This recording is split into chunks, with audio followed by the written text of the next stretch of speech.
moment of silence.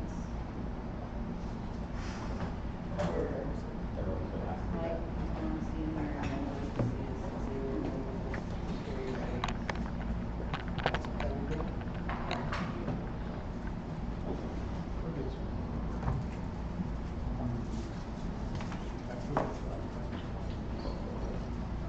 Hi, Jeff. How's it going? How's it going? Still all day? Yeah.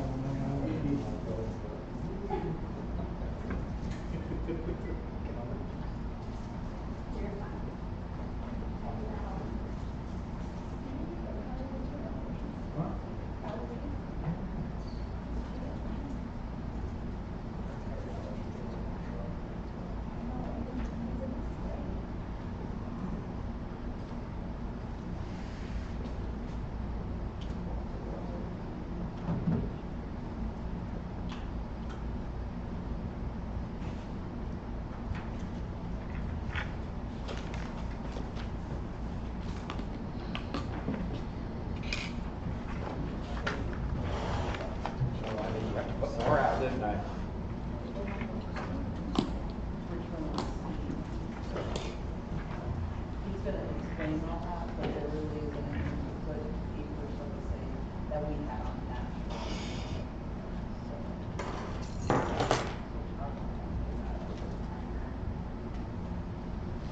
Okay. Good evening, everyone. I'm going to call the meeting to order at 7 p.m. with our roll call. Councilmember Chris Tomerlin. Present. Councilmember Aguilar. Here. Councilmember Land. Present. Councilmember Byrd. Here. Vice Mayor Alonso. Here. And I am present. Councilmember Navarrete will be here shortly. If everyone would please rise for an invocation by, the Pledge of Allegiance, an invocation by Councilmember Tomerlin, and a brief moment of silence for two notable Superior Rights who passed, Mike Guzman and Norbert Casillas.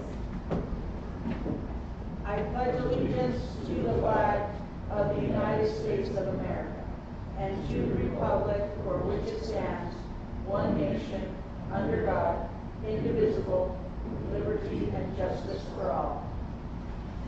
Lord, we thank you for bringing us all here together again, and please give us your wisdom as we move throughout the town business and help us make the best decisions, Lord.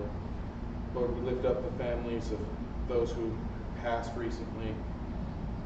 Two big pillars of the community, Lord, be with their families and lay your healing hand upon them and let them know that they are in a better place with you, Lord. We pray for safe travels for the new friends we made today and met with as they travel home. Lord, be with them. In your name I pray. Amen.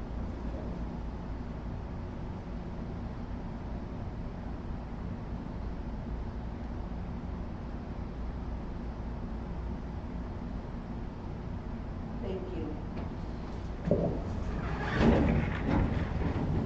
Tonight we do not have any special presentations, but I do have several different staff updates.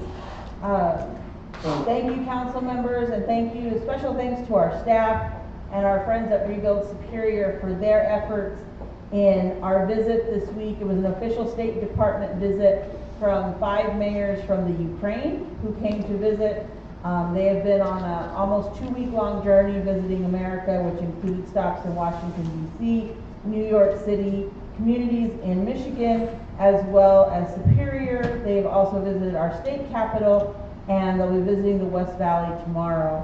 We're honored to have had this very special visit. During their visit, we went to the Boyce Thompson Arboretum, where they were quite impressed with our desert landscape, and we had a all afternoon visiting our community and exchanging ideas and sharing our unique stories. We do wish them well on their travels and appreciate their courage and bravery that they have protecting the Ukraine from tyrants.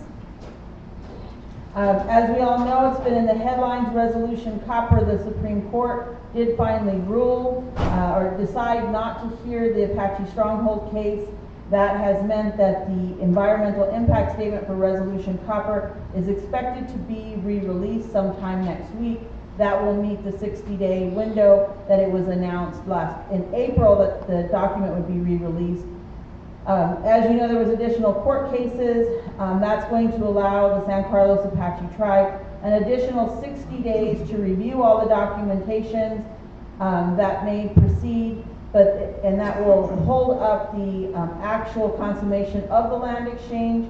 So that it's expected that if everything stays on track and we go forward, it should be by December that the lands will be fully exchanged and this phase of the project will be done.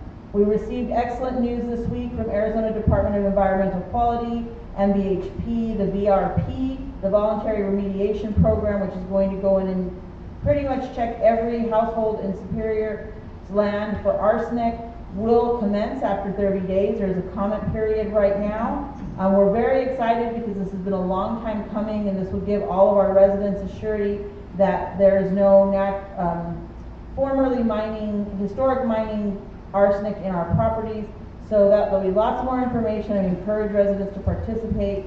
And on some other good news, the Boyce Thompson Arboretum had been waiting to hear from the IRS on their ERC credits back when COVID happened. And they hadn't received anything to the tune of about $500,000 that they're owed. And we learned today with some help from Senator Kelly's office that their first installment check is in the mail. And I thought that was some good news to hear that that process is happening. And I know they've been, kind of not counting on that money, but it will give them a nice cushion as we go through some pretty different times. But I wanted everyone to know, because I thought it was important that people knew that Senator Kelly's office is really who was instrumental in helping with that, but also, that there are functions that are still working quite well in our government. And I'm sure I've forgotten a dozen other things because it's been a very busy week. So Mr. Pryor, do you have anything else to add to my updates? Again, work has once again resumed at the, I don't know, is that working? It has once again resumed at the wastewater treatment plant. The influent station has already been lined. They're going to be redoing the plumbing next week, so the influent station should be done soon. We're about 3 months from complete on that project. The main tank work will start next week, and that should take about a month, and then they'll reline that tank, put the plumbing back into it, and reactivate the tank. So we're nearing the home stretch now. We have been approved for the final tranche of funding, $500,000 by USDA, but we've been notified DOJ has to approve the funding request. So we have not heard anything from DOJ. So it's been about 3 weeks since it was submitted. So it's a new process. Nobody knows how it works, if it'll work. We don't know if we're going to get approved. So that's a big unknown element. The US 60 bridge is nearing completion. It will hopefully be done at the end of this month. It is on schedule. It is on budget. The only factor that might delay the final opening is the main pipe for Arizona Water. It was a delayed.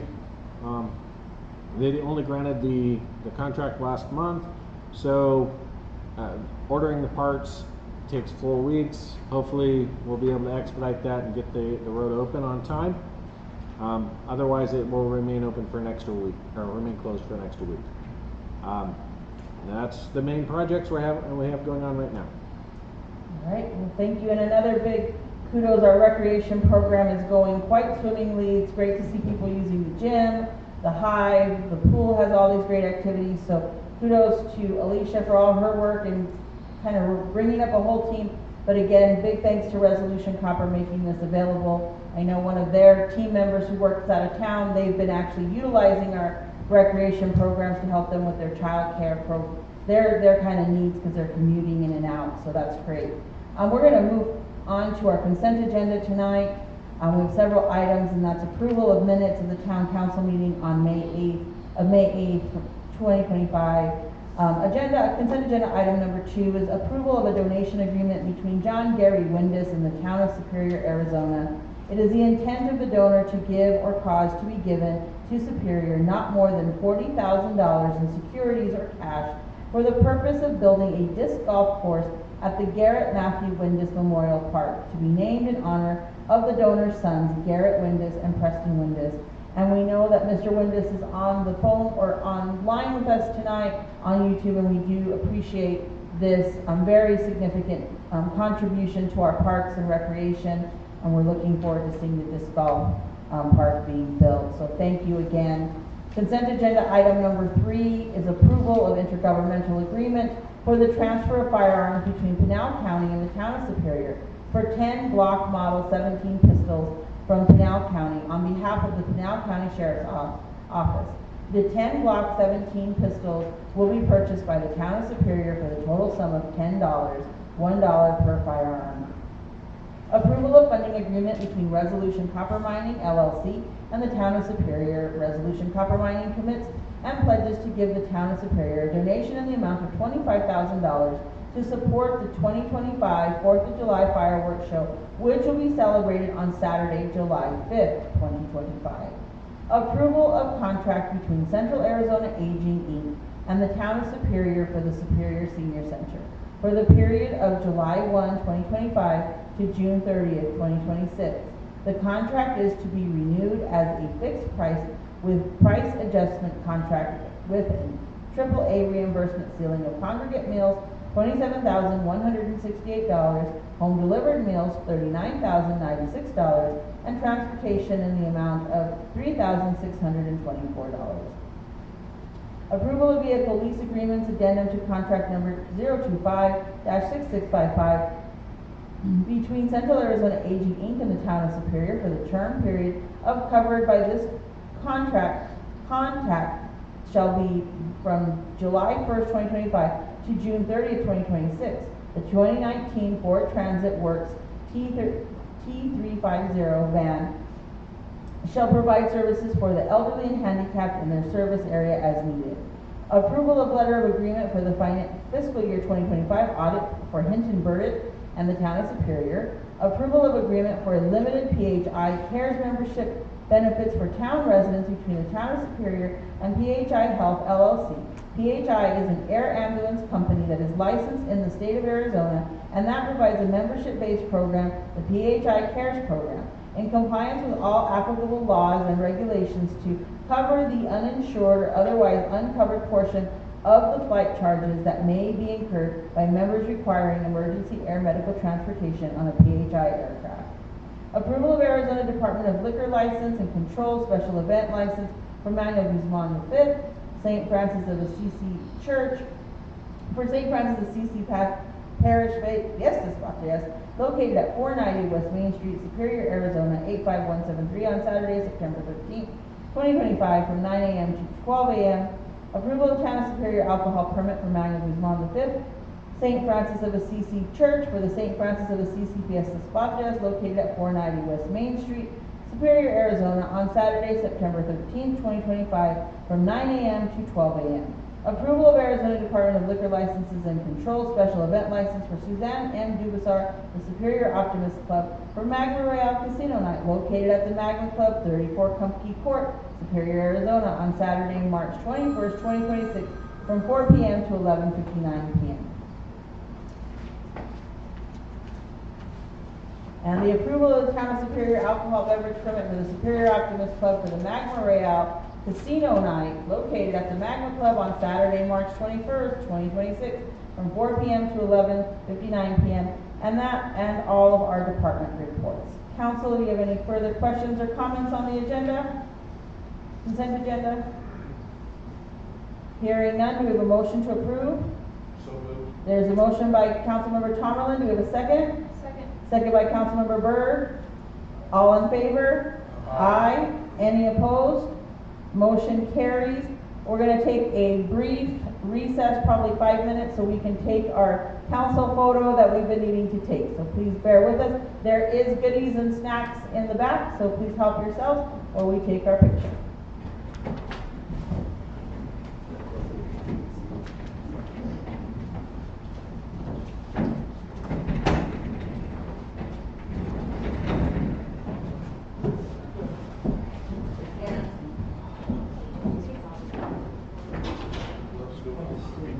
Does it look okay outside?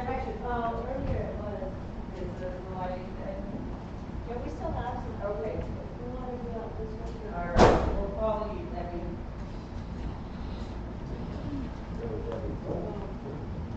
Everybody raise your hand if you took a nap. You didn't, I took a nap. And I think it kind of made it work. I wanted to, but That's the best advice we give you. The cat made brownies and cookies and almond bars, so there's some left to use, so.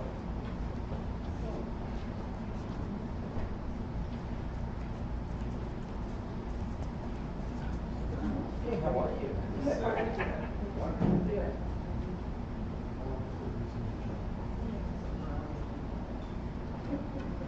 Hey, Jim, how's the water monitoring go this morning?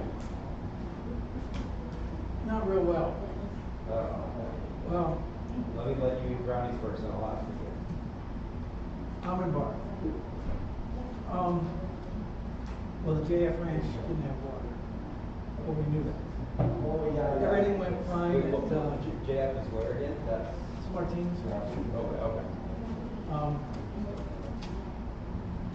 Things were fine at Wisconsin. But there was an equipment failure at Castleberry. It took a long time to get going. What was it? Generator?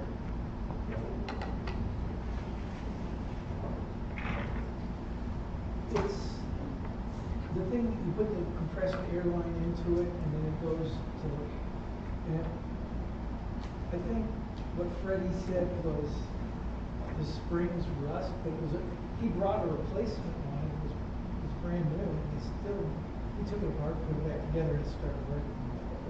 Troubleshooting those. I left before they finished. Yeah, That was the best. it was. It was hard. It was the one we got there.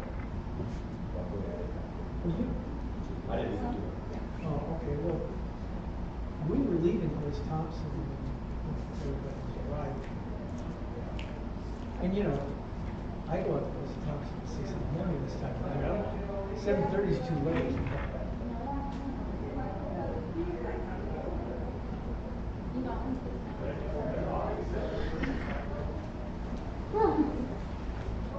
we were efficient.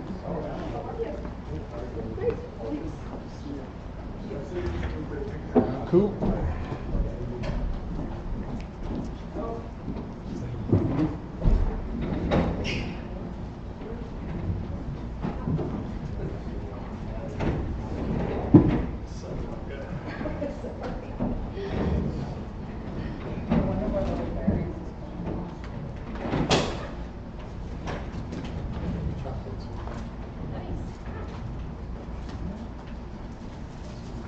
All right, well, we're gonna bring the meeting back into regular session, back to new business. Agenda item A is a public hearing, discussion, possible approval of resolution number 2025-696, a resolution by the mayor and council of the town of Superior, Pinal County, Arizona, adopting the fiscal year 2025-2026 annual budget for the town of Superior. At this time, I will open the public hearing.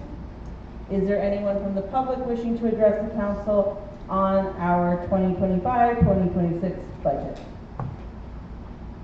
Going once, going twice, hearing none. Council, any further comments on it? All right, hearing none, do we have a motion to approve? There's a motion by Councilmember Aguilar. Do we have a second? Second. Second by Councilmember Navarrete. All in favor? Aye. Any opposed? Motion carries. Agenda item B, discussion, possible approval of the Town of Superior, Arizona Strategic Plan 2025 through 2030, and this is called to action number 2. Council, we brought this forward last month, and we wanted a little bit more time for new council to review and approve. Is there any further questions on this?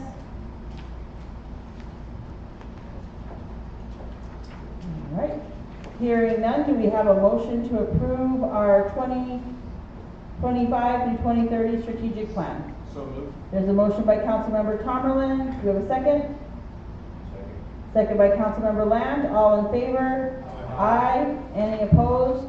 Motion carries. Appreciate all the work that staff has been putting into the strategic plan. I think everybody will enjoy seeing it. Now that our picture's done, we'll be able to actually take it to print. Discussion of the impacts to Sunset Drive and Panther Drive from ADOT King Creek Bridge project. Council may vote to go into executive session.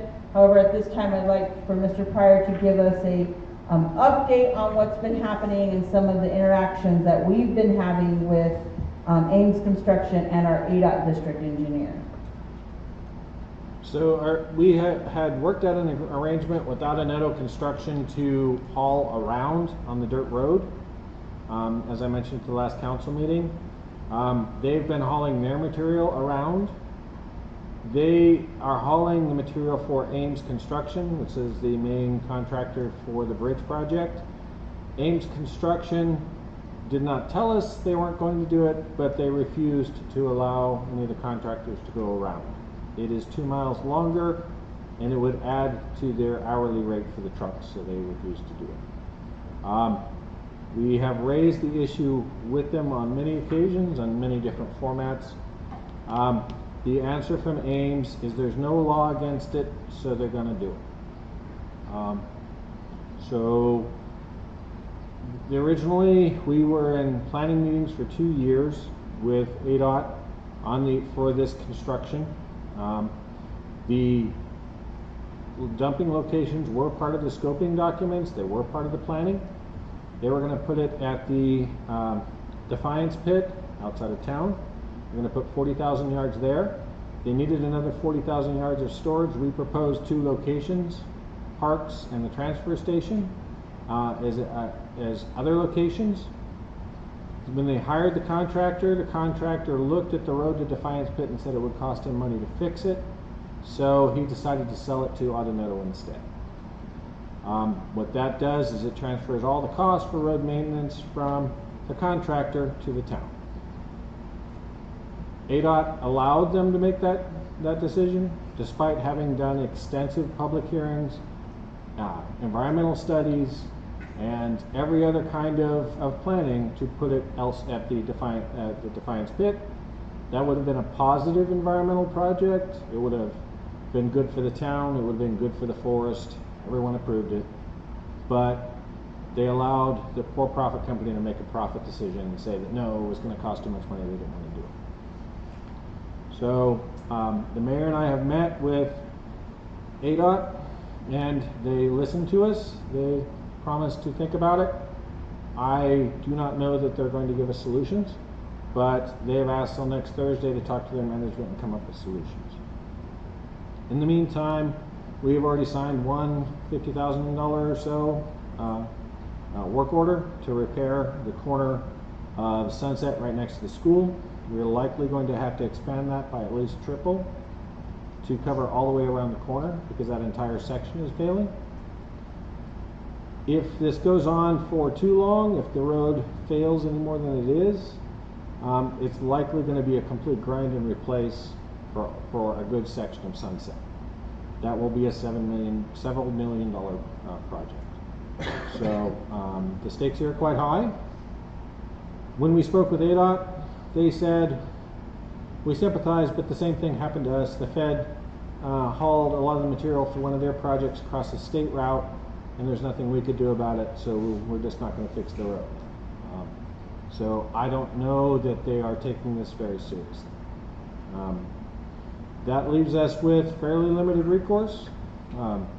We can file a notice of claim against ADOT and against the insurance company for the contractor. We can go to the legislature and lobby for a congressional earmark to get the money to fix the road. We will likely have to do that anyway if we can't get it funded through insurance. Earmarks are hard to come by in the current state legislature. The flat taxes seriously cut the transportation funding. So I believe they've cut the earmark funds from $400 million to $200 million, and we would have to compete on a fairly robust transportation plan for the entire state. So this does not look like I'm not giving you positive news. What I'm asking for is direction on how you want to proceed on that issue. Also, there is the question of whether or not because we're not a big town, we don't have rules for a lot of things. One of the things we don't have rules for is heavy hauling on our roads. So I would ask the council if they want me to do research and draft an ordinance on that subject. If that is something you want to entertain, if we have to move forward on that, it is not a solution for this problem. By the time we adopt an ordinance and allow it 30 days for posting, even with an emergency clause, it's well past the time that their hauling is going to be complete. So, but for the next problem, which may never ever come up, to be clear, this would at least give us some standing to hold people accountable when they destroy our roads with heavy hauling. So, council, at this time, we can discuss this openly, and we're glad that there's people in the public here to understand that we've been tracking this problem down for quite some time, but we have to make some decisions on how to exactly to move forward. And as Todd said, there's filing a claim against Ames Insurance for the repairs. That doesn't necessarily mean that it'll get paid. That's a process. Do we want to consider a potential lawsuit in court against Ames? Those are things that we would have to go into executive session to discuss. But Mr. Pryor and I would really appreciate some kind of input and guidance from the council, because we gave ADOT a pretty firm deadline of Wednesday evening, as we have a quarterly meeting with the governor's office on Thursday. ADOT is fully aware of this particular meeting, and we kind of gave our word to let them get till Wednesday to come up with some kind of solution, but there's a chance that they may just say, the tenor of the room is like, well, it is what it is, and it happens. But this is a very unfair situation that's happened to Superior after this bridge project has, obviously had other impacts, and we know that that'll be important in the long run, but there should have been more study. They were also not quite fully aware of the damages that have been happening to Highway 177, which is also starting to show some pretty extreme stress. So there's some additional cost to what this project has created in our community overall. And I know the Public Works crew has been out there trying to patch things up as best they can, not just there, but throughout the entire community. But this is really not. I would like to also address one other issue. The fact that we built Panther Bridge in the middle of this exacerbated this problem, created most of the damage. And we were not notified that they had changed their dumping location. We had no idea that hauling was going on. They were aware we were building the bridge. It is an ADOT funded project. They had to sign off on it. Adoneto signed an easement for us to be able to build that bridge, but they did not tell us they were doing the hauling.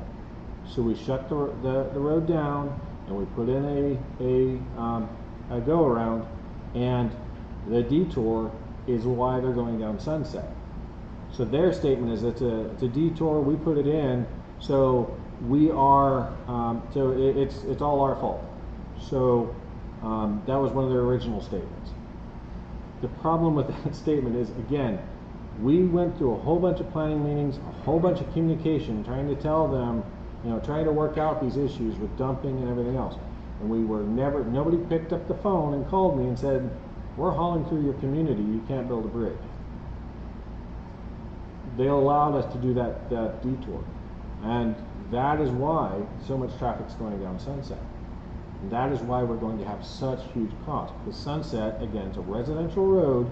It is not designed for that amount of weight. It also has been patched together and bodged together because we've never been able to afford to fix it right. So it had a 1-inch slurry coat put on top of it. That entire slurry coat has fractured. The sections of that road, the sub-bases started to move, and the road is squeezing out and pushing up ridges on either side. And that's actually sinking. So the only way to fix that, grind it out and replace whole sections of the road. It's not going to be a cheap fix. We would have had to fix the road maybe in 5 years. We were looking for funding sources for that. The 5 years have been eaten up by this. We don't have 5 years to fix it anymore. We're gonna have to patch it all back together as best we can immediately, and then go try to find several $1 million to fix it. Okay, so first we need to see if ADOT has any solutions.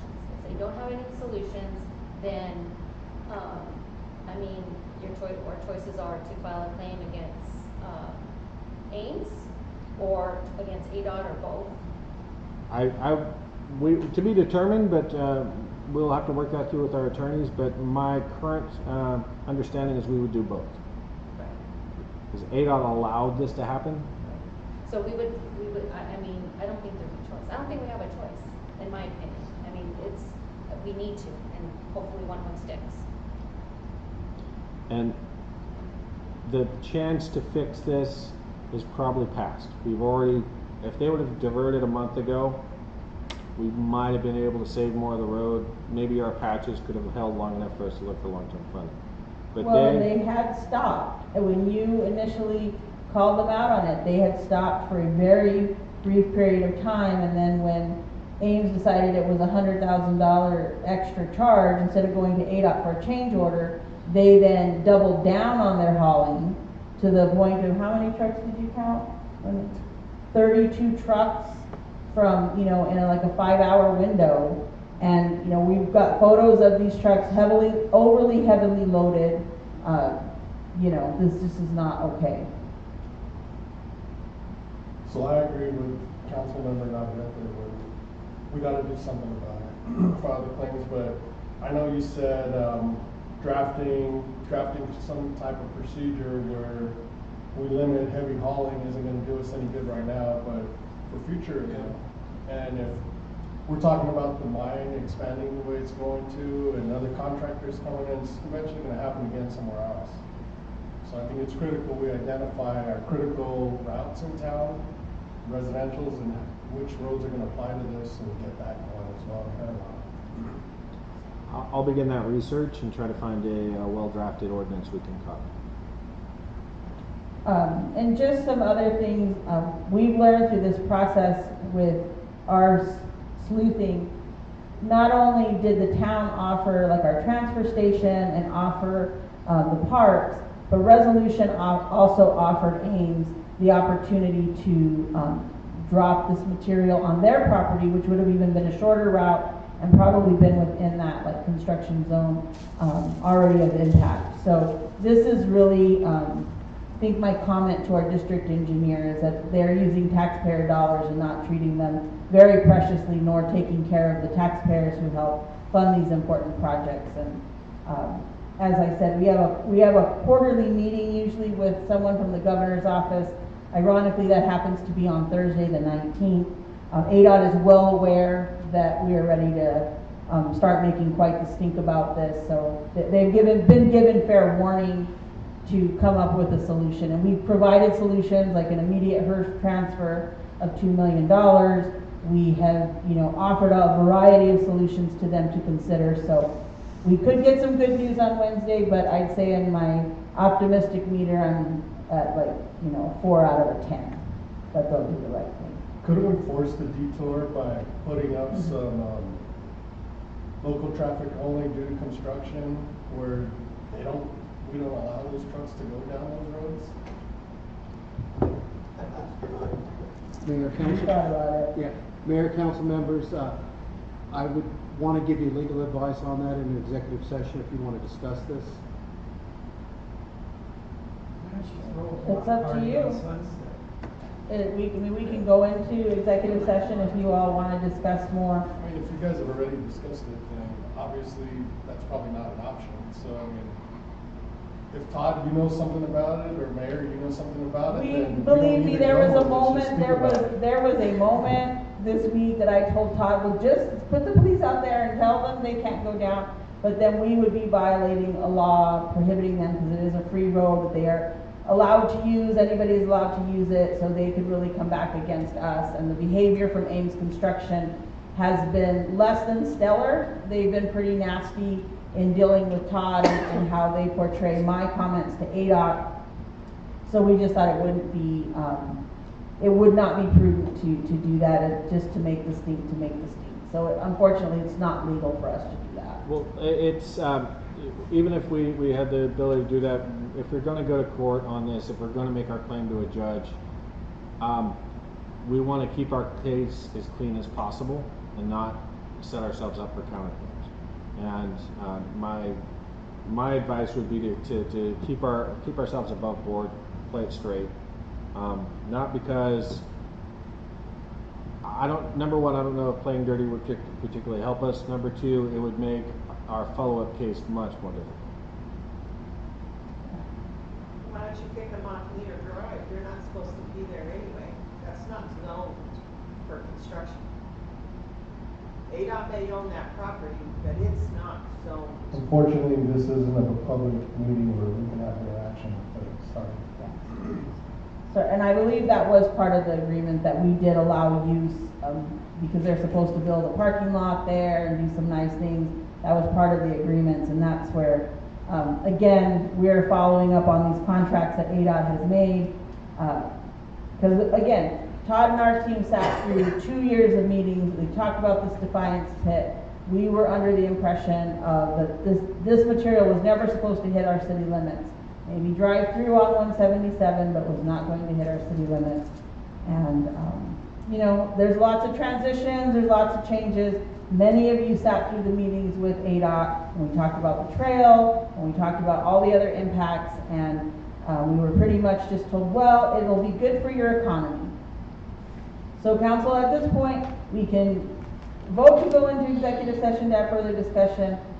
I do agree with both Vice Mayor and Councilmember Navarrete that I think what we want is to see action. So if we don't get a good response on Wednesday, staff can start working on filing those claims. And then number two, that we're looking for the future, that what should our road policy be on these types of things. We do know we have a company, Autonetto, that, you know, we don't want to hinder their business at all, but we need to make sure we don't have another situation that they're just running these trucks through our residential area.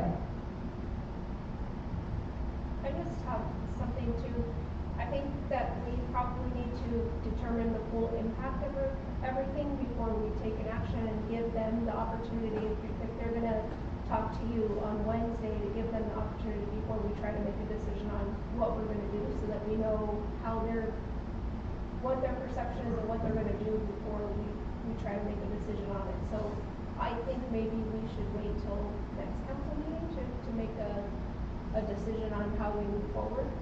I would agree that we need to do engineering estimates on the total damage. We're gonna have to go about foot by foot, determine which section of the roads are savable and which have to be completely ground and replaced.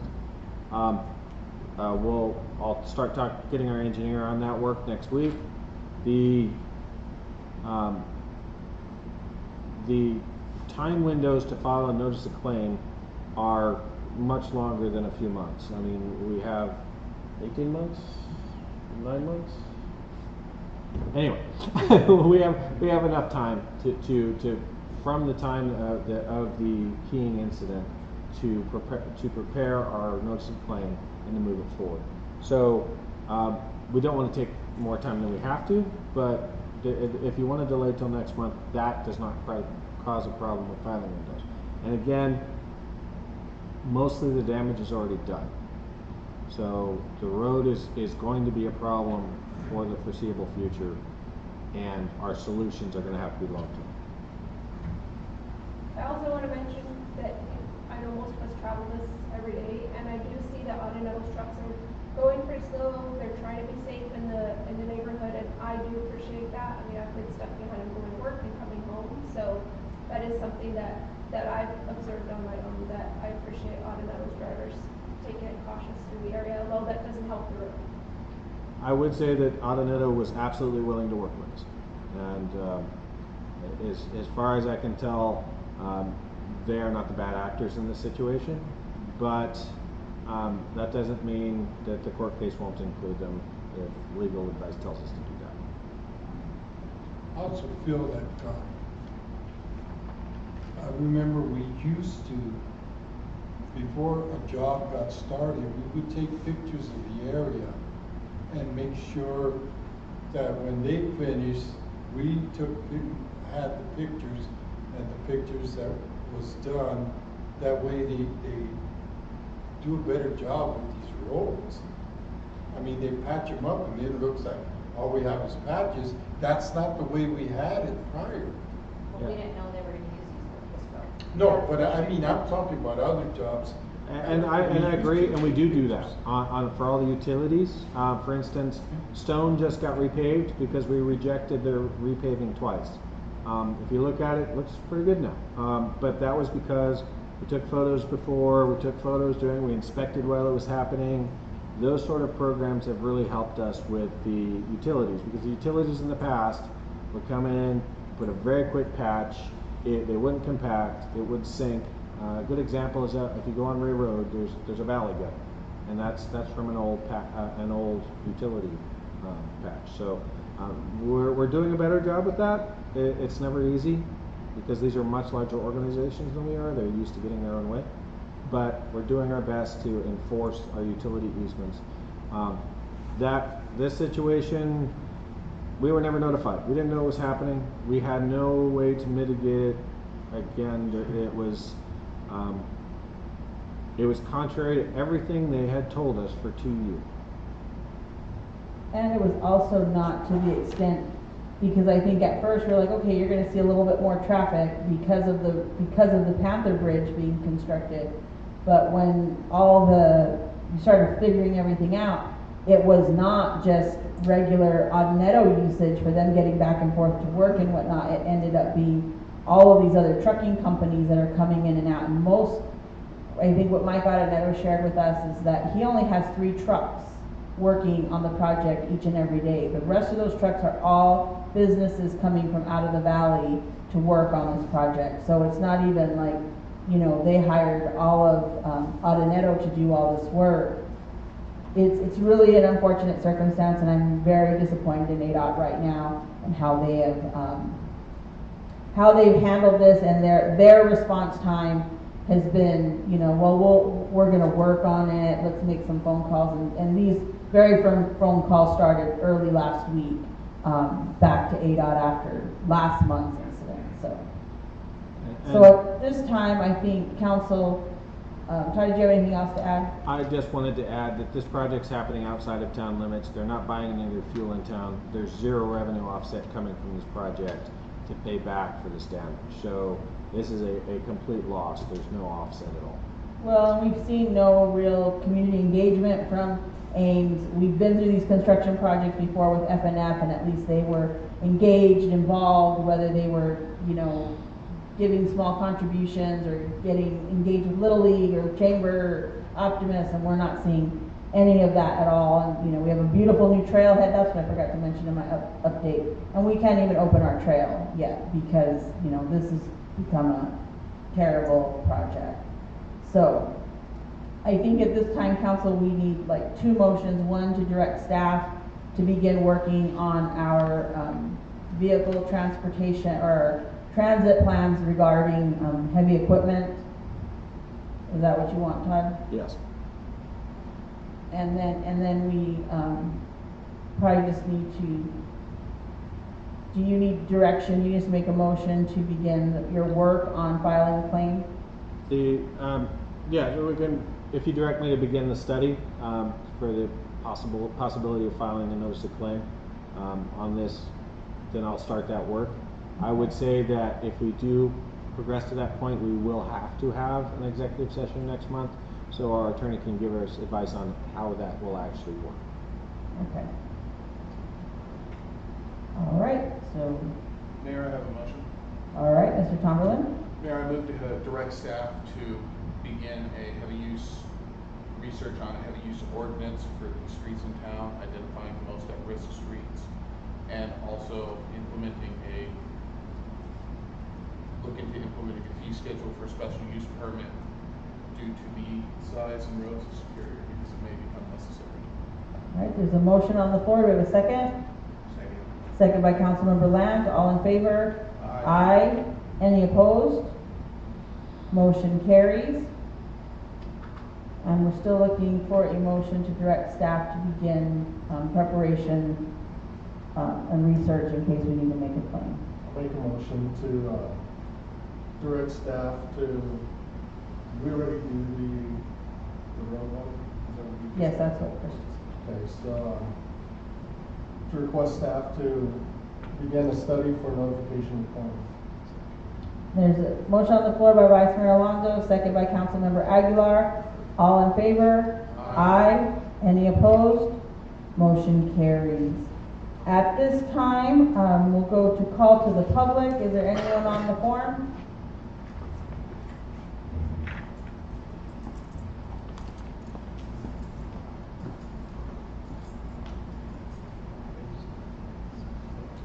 No one? All right, well, last call, is there anyone in the audience who wishes to address the public that didn't sign in? All right, hearing none, there'll be no call to the public. We don't need to go into executive session. So we'll go on to summary of current events, and Councilmember Matt, we'll start with you tonight. I don't have a problem. All right, Councilmember Byrd? Just wishing everybody a happy 4th of July. I don't think we'll see you before then. Thanks to Resolution Copper for the donation for the fireworks. And again, just a little praise to Autometal because I have been stuck behind them. The truck drivers are trying to do their best to slow down in Sunset, and I really do appreciate that they're taking the safety seriously. All right, Councilmember Tomberlin? Like to thank staff for all the hard work they do, especially on all these projects. It just seems like we start to finish up one and the next one falls in our lap and it's more complicated than the last one. So thank you everyone for all that you do. Thank you for the townspeople who show up and help keep us honest.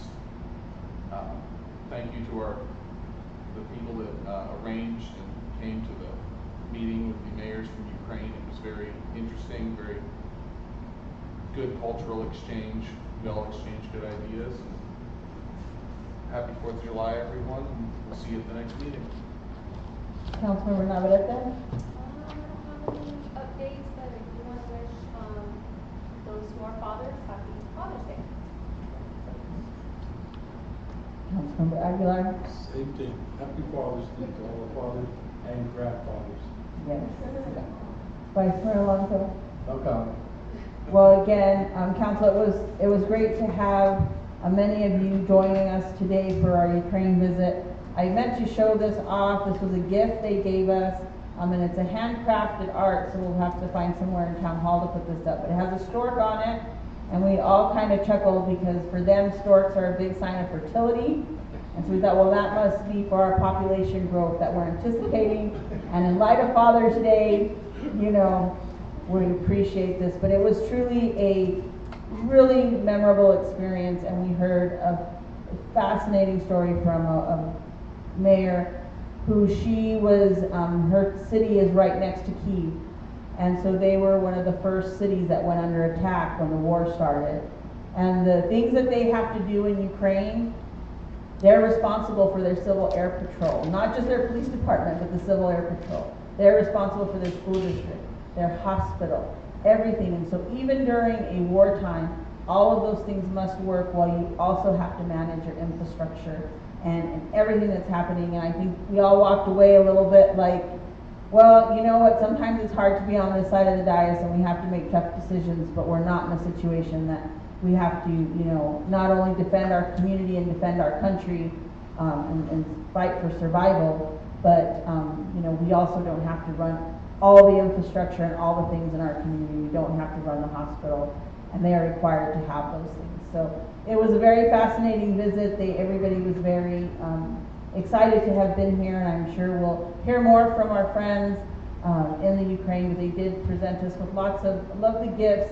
And again, big kudos to all of our staff and our team for putting it together, because those diplomatic events do take a little bit more protocol, and everybody really jumped through to get to there. And I think if we ever get the opportunity to do it again, we'll be more than ready, because we went through great details on this. And again, happy Father's Day, happy 4th of July. Everyone stay cool, and everybody pray that the monsoons get started soon. With that, Mr. Pryor, do you have anything else to add? No. All right, so we're going to be scheduling of next meetings. Emergency Services meeting will be on June 19th, 2025. We'll have a special town council meeting on June 26, 2025. That's our final budget approval, right? That's an error. Oh, that's an error, okay. Error on June 26th. Planning and zoning will be June 3rd, I'm sorry, July 3rd, 2025. And our next town council meeting is July 10th, 2025. And we are on track to try to not have any meetings in August. That one on June 26th will be the Community Development Committee. Oh, that's Community Development Committee on June 26th. So again, we're on track to not have any meetings in August. And so with that, do we have a motion to adjourn? There's a motion by Councilmember Byrd. Do we have a second? Second. Second by Vice Mayor Alonso. All in favor? Aye. Any opposed? Motion carries and we are adjourned at 7:49. Thank you, council.